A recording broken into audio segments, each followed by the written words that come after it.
Well, there was shock and horror this evening after a 66-year-old California businesswoman was murdered following an argument about the rainbow pride flag she displayed outside her store. In a moment, we'll speak to her daughter, the daughter of Lori Ann Carlton. Everyone called her Lori, about the mother she lost and the love and acceptance her mom displayed with that flag and all throughout her life. But first, CNN's Josh Campbell has more on what happened. It is an international symbol of equality. The mere act of proudly displaying it leading to Lori Carlton's death. Over a flag? Come on. I mean, we've lost a lot of people in our country over our flags, and some people don't like them. 66-year-old Carlton was shot inside her Southern California clothing boutique Friday following a confrontation over the pride flag displayed outside the shop's entrance. This is absolutely devastating. No one should die for who they love or for standing in solidarity with love. Reaction to Carlton's death poured in on social media, including Hollywood director and friend Paul Feig, who directed films including Bridesmaids and the reboot of Ghostbusters. We are all devastated for her husband Bort and her family and the LGBTQ+ community for whom Lori was such a true ally. Governor Gavin Newsom posted, "This disgusting hate has no place in California." Carlton, a mother of 9 children, did not identify as LGBT, but advocated for everyone in the community. The organization Lake Arrowhead LGBTQ+ said in a statement, "She will be truly missed." Carlton's daughter told the New York Times the flag hanging outside the store had been removed numerous times by different people over the course of the past 2 years. Authorities say the suspect fled on foot, armed with a handgun, and was killed during an encounter with police. Detectives learned the suspect made several disparaging remarks about a rainbow flag that stood outside the store before shooting Carlton. The shooting comes as the LGBTQ community faces ongoing threats of violence and an unprecedented wave of anti-LGBTQ+ legislation in 2023, according to the Human Rights Campaign. New details just released after a deadly mass shooting at an LGBTQ nightclub in Colorado. It was so scary. I heard shots, broken glass, bodies. How? Why? You can draw a straight line to those murders from the hateful rhetoric and lies that have been spread about Drag Queen Story Hour. Police in New York are looking for this man. He's seen throwing the brick at a window of an LGBTQ+ bar in New York City. It is the 3rd time this same bar has had its windows smashed. After this video was released showing a woman getting out of a white SUV and setting a pride flag on fire in front of Little Prince restaurant in Soho, an arrest has been made. When hate is paired with a gun, the results are deadly. And when our elected leaders promote hateful rhetoric and push discriminatory policies, they foster this culture where this kind of violence is a result. Meanwhile, in this small California mountain town, members of the community are grieving the loss of the latest apparent victim of anti-LGBT hate in America. I never dreamed something like this could happen in this community. Josh, I understand police have just released some new information. Yeah, a significant update just moments ago from the San Bernardino County Sheriff. The suspect in this case has now been identified as 27-year-old Travis Ikaguchi of San Bernardino County, California. Authorities say it took some time to identify him because after he was shot and killed, he didn't have identification on his person. Now, as if we needed further proof this was an anti-LGBT act here, authorities say that at the store Friday afternoon, he tore down the flag outside of the store and was yelling, according to authorities, homophobic slurs. Carlton then confronted him. She was shot and killed. Authorities say that he fled about a mile away. He was firing upon sheriff's deputies who ultimately returned fire, shooting and killing him. Finally, it's important to note that authorities say they have uncovered a significant social media presence by the suspect. He had an account on Twitter as well as an account on Gab, which of course is a platform that's popular with the far right. Authorities, Anderson, say that they found many homophobic posts on that account as well as anti-police posts. All right, Josh Campbell, appreciate it. Thank you. Joining me now is Lori Carlton's daughter, Ari Carlton. Ari, I'm so sorry that we're talking under these circumstances. Thank you so much for being with us. I'm so sorry for your loss. How are you holding up? I mean, well, me and my family are just trying to, take it hour by hour, trying to find some sense of normalcy and finding that that's the hardest part. Just coming to terms with the new normal without our matriarchy. I mean, your mom sounds like such an incredible lady. And her interest, I know, in fashion goes way back. I was reading she worked at Fred Siegel, like when she was just starting out. What do you want people to know about her? Well, it's a loaded question.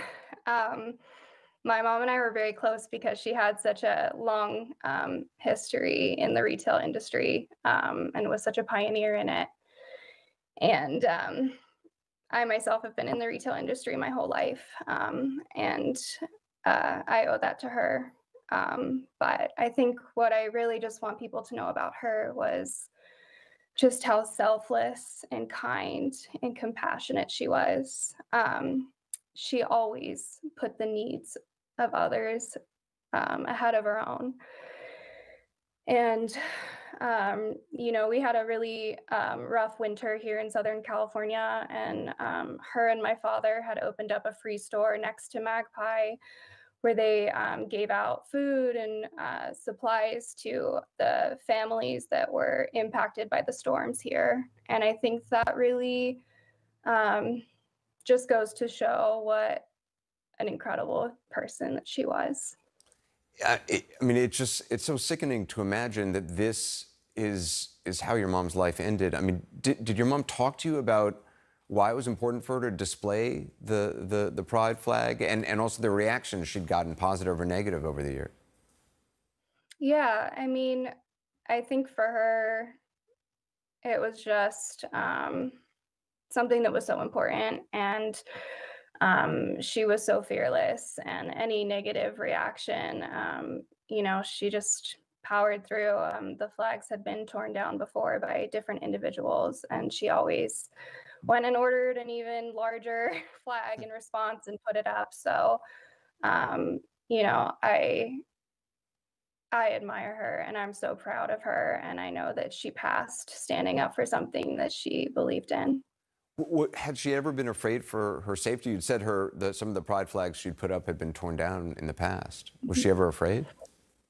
No. Yeah. No, she was fearless, and she was confident. And she wasn't afraid to stand up to anybody. I read that your mom had actually ordered a new pride flag because the old one was fading. Yeah. When we arrived home on Friday night after the incident occurred, there was a package on the doorstep.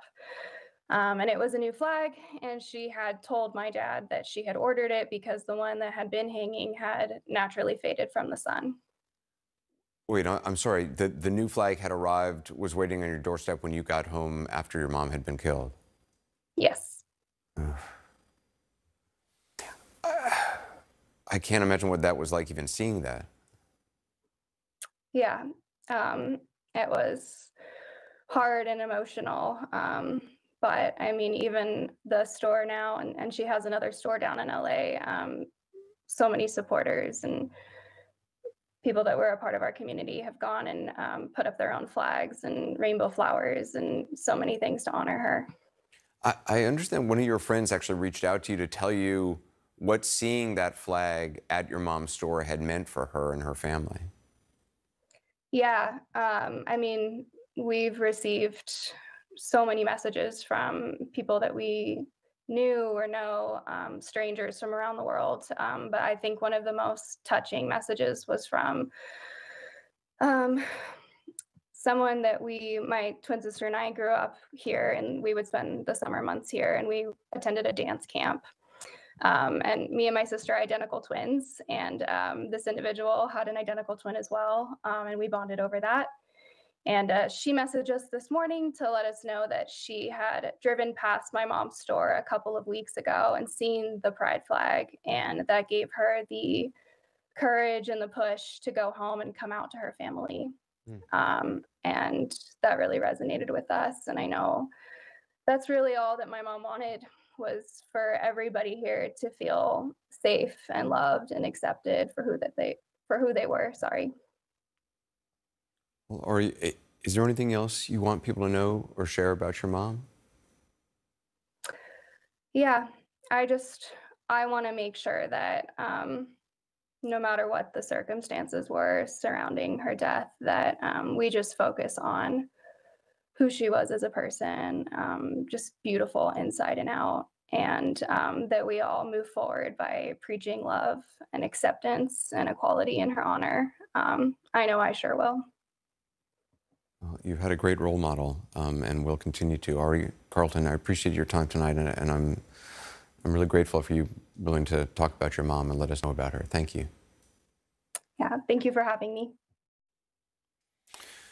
Coming up, we have more breaking news out of the Fulton County Courthouse, namely when another top co-defendant will be turning himself in. Also tonight, President Biden is in Maui, this moment with the First Lady, touring areas ravaged by the wildfires. As you know, at least 114 people have died there, with about 850 people still unaccounted for.